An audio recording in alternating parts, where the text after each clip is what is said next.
సంవత్సర కాలం జరుగుతుంది. అందులో భాగంగా రేపు పెద్ద ఎత్తున రైతుల పండుగ అని మహబూబ్ నగర్ లో పెద్ద సభ పెట్టుకున్నాము. ఎందుకంటే కాంగ్రెస్ ప్రభుత్వం వచ్చినాక మీ అందరికీ తెలుసు, మా ఆది నాయకుడు రాహుల్ గాంధీ గారితో రుణమాఫీ చేస్తామని వరంగల్లో మాటిచ్చినాము.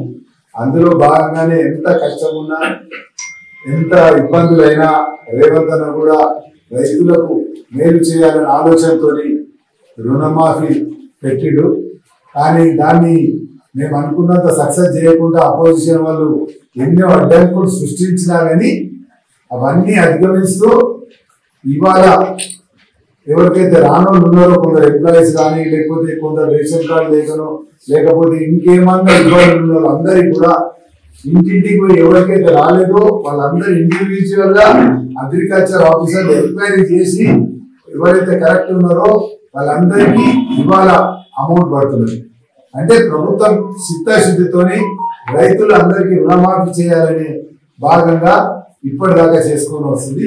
దీని తర్వాత కూడా ఇంకా 2 లక్షల కన్నా ఎక్కువ ఉన్నోళ్ళకు కూడా వాళ్ళు కట్టేది రేపు ఇవాళ మా ముఖ్యమంత్రి గారు రేపు అనౌన్స్ చేస్తారు. వాళ్ళు ఎప్పుడు ఇప్పుడు ఆయనకు రైతుకు 5 లక్షలు ఉంటుంది, మేము 2 లక్షలు ఇస్తాం, ఆయన 3 లక్షలు ఎప్పుడు కడతారో అప్పుడు మొత్తానికి మాకు.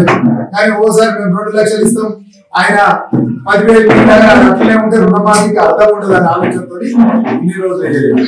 ఇవాళ రేపు మా ముఖ్యమంత్రి అనౌన్స్ చేస్తారు.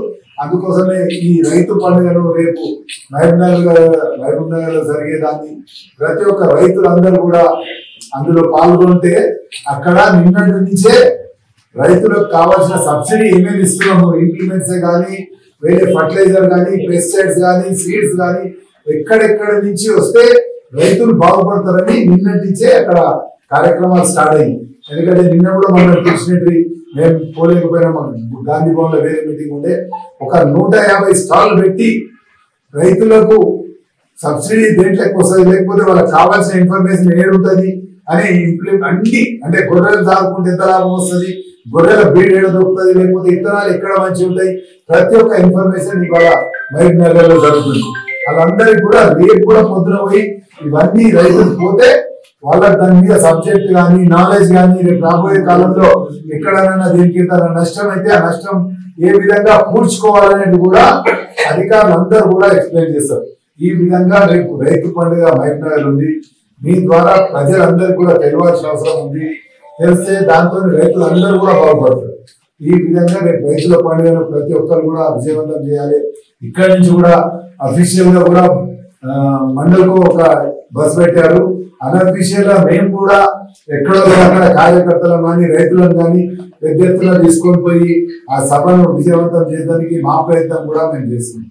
అందుకోసమే మీ ద్వారా ఇంకా కూడా ఇప్పటికి కూడా ఎవరికన్నా రుణమాఫీ కానీ నిజంగా ఎలిజిబుల్ ఉన్న రైతు ఉంటే తప్పక మీ ద్వారా మా దగ్గరికి పంపించండి. మేము అక్కడ ఉన్న ఇక్కడ మన అధికారులతో మాట్లాడి వాళ్ళకి ఎవరికైనా ఒక్క రైతు కూడా నష్టం జరగదు అనే ఆలోచనతో ఆయనకి ఎందుకు రాలేదనేది కూడా మేము అధికారితో మాట్లాడి ఇప్పించే ప్రయత్నం చేస్తాం. లేకపోతే ఎందుకు వస్తలేదని కూడా ఆయనకు చెప్పి ఇక ఇప్పుడు రాకపోతే ఎప్పుడు రాదు అనే విధంగా కూడా మేము ప్రతి ఒక్క రైతుకు అందుబాటులో సేవ చేసే విధంగా మేము కూడా ప్రయత్నం చేస్తాం.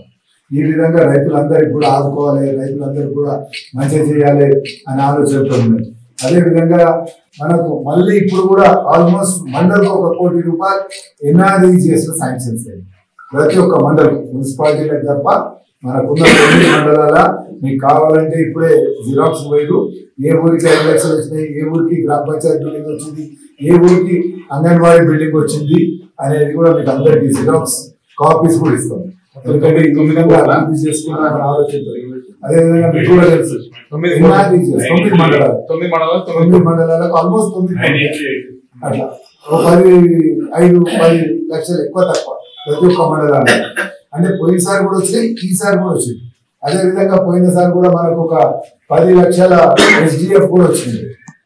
అవి అదే 80,000 అయిపోయింది మండలానికి కాదు, కాన్స్టిట్యూన్సీ 10 కోట్లు. 10 కోట్లప్పుడు ఎంపీ ఎలక్షన్స్ ముందు చిన్న చిన్న అవసరాలు ఉంటాయని కూడా అప్పుడు కూడా ఇచ్చారు. ఇది 3వ విడత అన్నట్టు. మొదటిసారి NREGS మీద ఒక్కొక్క ₹1 కోటి ఇచ్చారు. తర్వాత ఎస్డిఎఫ్ మొత్తం గజ్వేల్ కాన్స్టిట్యున్సీకి 10 కోట్లు ఇచ్చారు. తర్వాత ఇప్పుడు కాన్స్టిట్యున్సీకి మండలానికి ₹1 కోటి. ఎస్సీ రోడ్స్ 60 లక్షలు. ఎస్డిఎఫ్ ఎంపీ ఎలక్షన్స్ కన్నా ముందు 1 ఇచ్చారు 10 కోట్లు ప్రతి ఒక్క కాన్స్టిట్యున్సీకి.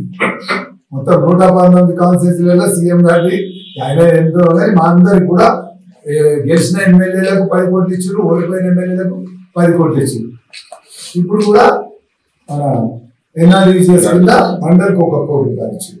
ఈ విధంగా అభివృద్ధి కూడా చేసుకుంటూ పోవాలనే ఆలోచనతో ఇవన్నీ ఇస్తూ మళ్ళీ అదేవిధంగా ఇందిరమ్మ కమిటీలు కూడా ఫామ్ అయిపోయాయి. మీకు అవి కూడా లిస్ట్ ఇస్తా. ఎందుకంటే ఆ ఇందిరమ్మ కమిటీల ద్వారా ఈ వారం 10 రోజులలో ఇవాళ రేపు అనౌన్స్ చేస్తుండొచ్చు గైడ్ లైన్స్. ఆ ఇందిరమ్మ కమిటీ ద్వారానే ఇల్లు సెలెక్షన్ చేస్తారు. ఇప్పుడు మాకు మొత్తం 3500 ఇల్లు ఇస్తున్నారు. అందులో మేము డిసైడ్ చేసుకుంటాం పురుగులకి ఎంత తీయాలి, బయ్యారంకి ఎంత తీయాలి, రాయారంకి ఎంత తీయాలని డిసైడ్ చేసుకుంటాం. ఆ డిసైడ్ చేసిన దగ్గర ఈ ఇందిరమ్మ కమిటీ వాళ్ళే అక్కడ ఉన్న సెక్రటరీతో కలిపి ఎవరు బీదోళ్ళు ఎవరికైతే ఇస్తే బాగుంటుంది ఇల్లు అని వాళ్ళు సెలెక్ట్ చేసి మార్కులు ఇస్తారు. అట్లా ఈ విధంగా మన గజ్వేల్ కూడా అన్ని ప్రాంతాలతో ఇది కూడా అభివృద్ధి చేసే విధంగా మేము ప్రయత్నం చేస్తున్నాము. ఆ 2 కూడా మీకు కాపీలు ఇస్తాం. ఇది ఎన్ఆర్ఈసీఎస్ కానీ ఇందిరమ్మ కమిటీ కానీ ఆ ఊర్లో ఎవరెవరు, ఎందుకంటే మహిళా గ్రూప్ల ద్వారానే ఇస్తున్నాం. అలా 2 మహిళా గ్రూప్ నాయకులు ఉంటారు.